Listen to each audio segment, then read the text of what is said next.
میری بدقسمتی کہہ لیجئے یا آپ کی بدقسمتی کہہ لیجئے کہ میں آپ کو یہ خبر اس موقع پر دے رہا ہوں جب پوری قوم کو عمران خان پر بہت زیادہ غصہ آیا ہوا ہے کہ انہوں نے پیٹرول پرائسز جو ہیں وہ بہت زیادہ کر دی ہیں، اور عوام میں اب میں دیکھ رہا ہوں سوشل میڈیا کے ذریعے کہ ایک نفرت پائی جا رہی ہے عمران خان کے لیے۔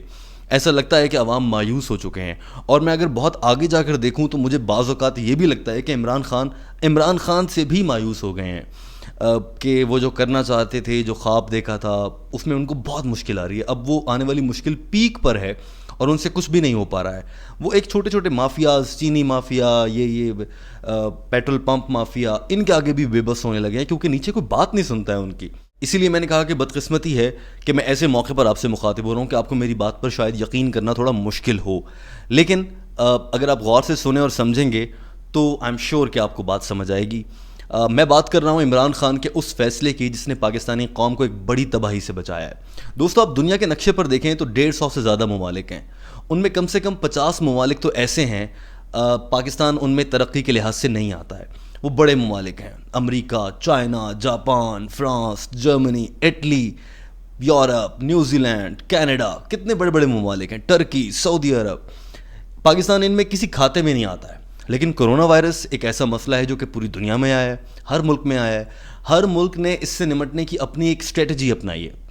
مگر پاکستان جو کہ ایک چھوٹا سا ملک ہے دنیا کے نقشے پر دیکھیں، اور بڑا کوئی ترقی یافتہ بھی نہیں ہے، بڑے یہاں پر کوئی ذہین فتین لوگ بھی پیدا نہیں ہوتے، اس پاکستان میں جو پوری دنیا کی نقل کرنے کا عادی ہے، اگر امریکہ میں یہ ہو رہا ہے تو ہم بھی یہ کر لیتے ہیں، وہاں پر ایسے کپڑے پہننے تو ہم بھی یہ کر لیتے ہیں، وہاں پر میڈیا یوں چلتا ہے تو ہم بھی چلا لیتے ہیں، ہم آئیڈیالائز ہی ان کو کرتے ہیں۔ لیکن اس پاکستان نے اس پوری مشکل صورتحال میں جب پوری دنیا کچھ نہیں کر پا رہی تھی، سمجھ نہیں پا رہی تھی، اسی پاکستان سے ایک ایسا آئیڈیا نکلا ہے جس کو پوری دنیا فالو کرے گی۔ میں بات جس آئیڈیا کی کر رہا ہوں وہ میں آپ کو سمجھاتا ہوں، وہ کتنا اہم ہے، وہ مجھ تک کیسے پہنچا ہے، اور پاکستان اس پر کیسے عمل کر رہا ہے۔ یہ بڑی کامن سی بات ہے، every body is discussing this. دوستو، میں بات کر رہا ہوں وزیر اعظم عمران خان کے ایک ٹویٹ کی۔ آج جب میں آفس میں تھا اینڈ حسب معمول خبریں پڑھ رہا تھا، تو مختلف خبریں ہمیں پڑھنا ہوتی ہیں، ناظرین تک پہنچانا ہوتی ہیں۔ ان میں سے ایک خبر یہ تھی کہ وزیر اعظم عمران خان نے ایک بار پھر فخر کا اظہار کیا اپنی ٹیم پر کہ میری ٹیم نے میری مدد کی، بہت اچھا کام کیا، اور مجھے فخر ہے اپنی ٹیم پر۔ اگلی لائن یہ تھی، کیونکہ ہم نے سب سے پہلے اسمارٹ لاک ڈاؤن کی پالیسی اپنائی۔ یہ دیکھنے کے بعد میں نے سوچا بھائی پوری دنیا میں ہو رہا ہے اسمارٹ لاک ڈاؤن، کیا کر رہے ہیں خان صاحب؟ پھر بےزتی کروائیں گے عوام سے اپنی ٹیم کی تعریف کر کے کہ پبلک میں تو آپ کی تھو ہو رہی ہے۔ عوام کا ایک بڑا حصہ ایسا ہے جو اب خان صاحب کی پالیسیز کو پسند نہیں کر رہا ہے۔ تو میں یہ سوچ رہا تھا کہ خان صاحب نے ایک اور چول مار دی ہے، لیکن پھر میں نے ان کا ٹویٹر اکاؤنٹ چیک کیا خبریں پڑھنے کے بعد، اور میں نے دیکھا کہ خان صاحب نے ساتھ میں بلوم برگ کا ایک آرٹیکل شیئر کر رکھا ہے۔ میں نے وہ آرٹیکل کھول لیا۔ اس آرٹیکل میں یہ لکھا ہوا تھا کہ یورپ سمیت دنیا کے کئی ممالک ایسے ہیں جو اس بات پر پہنچ چکے ہیں، اس نتیجے پر پہنچ چکے ہیں کہ اگر کورونا وائرس سے نمٹنا ہے، جب تک ویکسین نہیں بن جاتی ہے، کیونکہ ویکسین بن جائے تو مسئلہ ہی حل ہو جائے گا نا، لیکن جب تک ویکسین نہیں بنتی ہے تو اس سے نمٹنے کا جو بہترین اسٹریٹجی ہے اب تک آزمودہ، وہ اسٹریٹجی جس سے آپ کی معیشت بھی چلتی رہے، بندے بھی نہ مریں، وہ اسٹریٹجی ہے اسمارٹ لاک ڈاؤن۔ اب خان صاحب نے اپنی ٹویٹ میں لکھا ہوا ہے کہ میری ٹیم اور میں نے پہلی مرتبہ یہ آئیڈیا دیا تھا کہ اسمارٹ لاک ڈاؤن کر لیجئے تو جناب ملک محفوظ رہ سکتا ہے۔ دوستو، کرونا وائرس کا حل ویسے اپوزیشن ہے، روز شو ڈال رہی ہے، خواجہ آصف، پیپلز پارٹی، نون لیگ، یہ لوگ روز شو ڈالتے ہیں کہ گورنمنٹ کے پاس پالیسی نہیں ہے۔ بھائی پالیسی تو پوری دنیا میں کسی کے پاس نہیں ہے۔ امریکہ کے پاس پالیسی نہیں ہے کہ لاک ڈاؤن کرنا ہے یا پھر ملک کو کھولنا ہے۔ اس بات پر تو پوری دنیا کنفیوز ہے، نو بڈی نوز کہ کیا کرنا ہے، کیونکہ اگر آپ ملک کو لاک ڈاؤن کر دیتے ہیں تو معیشت بیٹھ جاتی ہے۔ پاکستان ایسا ملک ہے جہاں پر ایک دن کی ہڑتال سے اربوں روپے کا نقصان ہوا کرتا تھا، آپ یاد کیجئے۔ تو دنیا میں بھی ایسا ہی ہوتا ہے۔ اب لاک ڈاؤن کو لے کر کسی کے پاس اس کا کوئی جواب نہیں ہے، سولوشن کسی کے پاس نہیں ہے۔ اپوزیشن روز شور ڈالتی ہے، اپوزیشن کے پاس خود کوئی جواب نہیں ہے۔ گورنمنٹ میں اگر آج وہ ہوتے تو وہ بھی یہ کچھ کر رہے ہوتے، شاید اس سے بھی برا کر رہے ہوتے۔ بہرحال، تو جب پوری دنیا کے پاس اس کا کوئی حل نہیں تھا تو خان صاحب نے مئی کے مہینے میں یہ بات کہہ دی تھی کہ ہم اسمارٹ لاک ڈاؤن کی جانب بڑھ رہے ہیں۔ میں نے اپنے سوشل میڈیا اکاؤنٹ پر اس بات کا بہت مذاق اڑایا تھا کہ پہلے لاک ڈاؤن، پھر جزوی، پھر پارشل، پھر کرفیو کیا ہوتا ہے، فلاں کیا ہوتا ہے، خان صاحب الجھا رہے ہیں۔ مگر جب خان صاحب نے اسمارٹ لاک ڈاؤن کی بات کی تو اس وقت بھی مجھ سمیت دیگر پاکستانیوں نے اس کا مذاق اڑایا کہ اب یہ کوئی نیا شوشہ لے آئے ہیں. چند روز پہلے خان صاحب نے سلیکٹیو لاک ڈاؤن کی بات کی ہے. لیکن اب جب پوری دنیا اس پر عمل کر رہی ہے، اور میں آپ کو بتاؤں گا کہ کیسے اس اسمارٹ لاک ڈاؤن نے پاکستان کے کچھ علاقوں میں کامیاب رزلٹ دکھائے ہیں، اس کے نتیجے بڑا حوصلہ افزا ہیں کیسے یہ کام کرتا ہے. تو ہم نے دیکھا ہے کہ خان صاحب کے اس بڑے فیصلے نے جہاں پر پوری قوم کو ایک بڑی آفت سے بچایا ہے.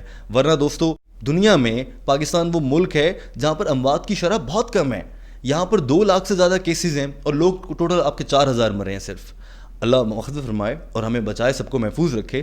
مگر اتنی کم اموات، امریکہ جیسا ملک جہاں پر 50 لاکھ سے اوپر لوگ مر گئے ہیں، تو ایسے میں پاکستان میں اموات کم کیوں ہیں؟ تو اب جب سے خان صاحب نے مئی کے مہینے سے آپ یاد کریں، عید سے پہلے جو ملک کو پورا بند کر دیا، اس کے بعد سے جزوی لاک ڈاؤن چل رہا ہے. جس علاقے میں کیسز آئیں گے اس علاقے کو بند کر دیں گے. یہ ہوتا ہے اسمارٹ لاک ڈاؤن کی اسٹریٹجی. خان صاحب نے یہ اسٹریٹجی اپنائی اور انتہائی کامیابی سے اپنائی. میں آپ کو آج کے ریزلٹس بتا رہا ہوں تازہ ترین. اسلام آباد میں جب اسمارٹ لاک ڈاؤن کیا گیا تو وہاں کے ایک علاقے میں ایک دن میں جہاں سے 500 کیسز سامنے آیا کرتے تھے ٹیسٹنگ کے بعد، اتنی ہی ٹیسٹنگ کی گئی، اتنے ہی لوگوں کا ٹیسٹ کیا گیا تو وہاں پر صرف 278 کیسز سامنے آئے. یعنی کہ مجموعی طور پر دیکھا جائے تو 200-250 کیسز آپ کے کم ہو گئے. Why? Just because of smart lockdown. تو جو خان صاحب کی اسمارٹ لاک ڈاؤن کی پالیسی ہے وہ بہت اچھے طریقے سے چل رہی ہے اور اس کا فائدہ ہو رہا ہے. اب پوری دنیا اس کی طرف آ رہی ہے، یورپ اس کی طرف آ رہا ہے. آپ دیکھ لیں امریکہ میں یا دیگر ممالک میں اب وہ سارے جو ہیں اسمارٹ لاک ڈاؤن کو فوکس کر رہے ہیں. اور بلوم برگ جیسا بڑا جریدہ اور اس میں ایک بڑے رائٹر جو ہیں جو اکانومی کو سمجھتے ہیں، کیونکہ لاک ڈاؤن کا بڑا پرابلم یہ ہے نا، جب آپ لاک ڈاؤن کر دیتے ہیں تو ملک کی معیشت گرنے لگتی ہے، لاک ڈاؤن نہیں کرتے تو عوام گرنے لگتے ہیں. اب جائیں کدھر؟ تو ایسا کریں، تھوڑا سا لاک ڈاؤن کر دیں، تھوڑا سا کھلا رکھیں. اور خان صاحب نے جو اسٹریٹجی اپنائی ہے اس کے تحت ابھی میں لاہور میں آپ دیکھ لیں وہاں پر بھی لاک ڈاؤن کچھ جزوی طور پر ہو رہا ہے. جن علاقوں میں کیسز آتے ہیں ان کو بند کر دو، وہاں پر ٹیسٹنگ کرو، پیشنٹس کو نکالو کو سائڈ پہ کرو، بعد میں کھول دو 14 دن بعد. ایزی. میں نے آپ کو بتایا اسلام آباد میں کتنا اچھا رزلٹ آیا اس کا. تو یہ اسٹریٹجی بہت اچھے طریقے سے کام کر رہی ہے اور خان صاحب کو اس بات پر کریڈٹ دینا بنتا ہے. اور میں آپ کو یہ بات دعوے سے کہہ سکتا ہوں، اتنی عقل اور اتنی سمجھ بوجھ جو یورپ ہم سے سیکھ رہا ہے، یہ خان صاحب کے علاوہ آپ کو پاکستانی کوئی سیاستدان نہیں دے سکتا تھا. وہ ویژن جس کی ہم سوچتے تھے کہ خان صاحب کے پاس ہے، وہ یہی ویژن ہے. ان کے پاس یہ ڈرٹی پالیٹکس کو ڈیل کرنے والا ویژن نہیں ہے. انفارچونیٹلی انہیں نہیں معلوم کہ میں نے کیسے ان کی سیاستوں سے نمٹنا ہے، کیسے میں نے یہ ڈھیٹ سرکاری ملازم بیوروکریٹس ان سے کام لینا ہے. انہیں یہ باتیں نہیں معلوم کہ جو سیاست میں ٹانگیں کاٹنا، لیگ پولنگ اور بلا بلا، اپنی ہی پارٹی کے اندر جب سازشیں ہوتی ہیں تو کیسے نمٹنا ہے. ان میں تو وہ پھنس جاتے ہیں بیچارے، اسی وجہ سے فلاپ ہو رہے ہیں. لیکن ان کو اسٹریٹجی آتی ہے، ان کو یہ بات معلوم ہے جب مشکل میں پھنس جائیں تو نکلنا کیسے ہے. تو خان صاحب نے یہ اسمارٹ لاک ڈاؤن والا آئیڈیا دے کر پوری قوم کو اس بڑی آفت سے بچایا ہے. میں آپ کو تھوڑا سا مختصراً بتا دیتا ہوں کہ دنیا کے کس کس ملک نے اسمارٹ لاک ڈاؤن کے ذریعے اپنے ملک میں کیسز کم کیے ہیں. سب سے پہلے چائنا کی مثال ہے. چائنا نے پورا ملک بند کر کے اپنی اکانومی تباہ کر لی تھی، لیکن کورونا کو ختم کرنے میں کامیاب ہو گیا تھا. اب پھر سے وہاں پر آ گیا ہے. جنوبی کوریا نے جو ماڈل اپنایا وہ بہت دلچسپ ہے. انہوں نے یہ کیا کہ ٹیسٹنگ شروع کر دی اور ساتھ میں جس علاقے سے کیس آتا تھا اس علاقے کو سیل کر دیا اور پھر اس علاقے سے گزرنے والے تمام لوگوں کا ڈیٹا موبائل فون کے ذریعے حاصل کیا. یعنی کہ موبائل کے سگنلز، میں کسی علاقے سے گزرا ہوں تو پاکستان ٹیلی کمیونیکیشن اتھارٹی کے ریکارڈ میں آ جائے گا کہ طاہر شبیر شام کے 5 بجے فلاں علاقے سے گزرے ہیں. اگر اس علاقے میں کیس آیا تو طاہر کو بھی بلاؤ، اس کا بھی ٹیسٹ کرو. اس اسٹریٹجی سے جنوبی کوریا نے قابو پایا. نیوزی لینڈ نے لاک ڈاؤن کے ذریعے قابو پایا. تو وہاں پر تو یہ چل گیا، پر ہمارے یہاں لاک ڈاؤن نہیں ہو سکتا مکمل. خان صاحب آپ کو شروع سے بتا رہے ہیں کہ غریب طبقہ جو ہے وہ مشکل میں پڑ جائے گا، لہٰذا ہم نہیں کر سکتے. ان پر تنقید ضرور کیجیے اور بنتی ہے، کیونکہ آپ نے ہمیں سبز باغ دکھائے تھے جو اب آپ پورے نہیں کر پا رہے، لیکن جہاں وہ اپنا ویژن استعمال کر رہے ہیں. دوستو یہ برین کسی پاکستانی سیاستدان کے پاس نہیں ہے کہ وہ اتنا آگے کا سوچ سکے کہ آپ کی پالیسی کو آج یورپ اپنا رہا ہے، یورپ فالو کر رہا ہے اس اسٹریٹجی کو جو خان صاحب نے دی تھی. خان صاحب نے وقت سے پہلے دی تھی کیونکہ خان صاحب کو پتا تھا کہ اس ملک میں تو چلنا نہیں ہے لاک ڈاؤن. اگر لاک ڈاؤن مکمل کر دیا تو اکانومی بیٹھ جائے گی، غریب مر جائے گا. لہٰذا عمران خان صاحب کو اس بات پر ہمیں تعریف ان کی بنتی ہے. اور میرے خیال سے ہمیں خان صاحب کو، جہاں ان کے برے فیصلوں پر ہم تنقید کرتے ہیں، وہاں ان کے اچھے فیصلوں پر ان کی تعریف بھی کرنی چاہیے. میں ایک اہم ڈسکلیمر ایک بار پھر سے دے رہا ہوں, میرا تعلق تحریک انصاف سے نہیں ہے, میرا تعلق نون لیگ سے نہیں ہے, میں جی ایچ کیو کا ڈھکن بالکل بھی نہیں ہوں جو آپ اکثر مجھے کامنٹ میں لکھ دیتے ہیں, یا میں کسی مذہبی جماعت کو سپورٹ نہیں کرتا ہوں. میرا اپنا ایک اوپینین ہے, میں آپ کے سامنے انفارمیشن لے کر آتا ہوں, آپ دیکھ لیجئے. میں ان تمام تر چیزوں کا لنک جو میں آپ سے گفتگو میں کر رہا ہوں, بالخصوص بلومبرگ کے اس آرٹیکل کا, میں اپنے ڈسکرپشن میں ڈال رہا ہوں, آپ وہاں پر دیکھیے. سو ہمیں خان صاحب کو جہاں پہ وہ اچھا کام کریں ان کی تعریف بھی کرنا چاہیے. دوستو ویڈیو دیکھنے کا بہت شکریہ. ایسی ہی معلوماتی ویڈیوز دیکھنا چاہتے ہیں تو میرے چینل کو سبسکرائب کر لیجئے. مجھے اجازت دیجیے, اپنا بہت سارا خیال رکھیے. سبسکرائب کر لیجئے, کر لیا کرو.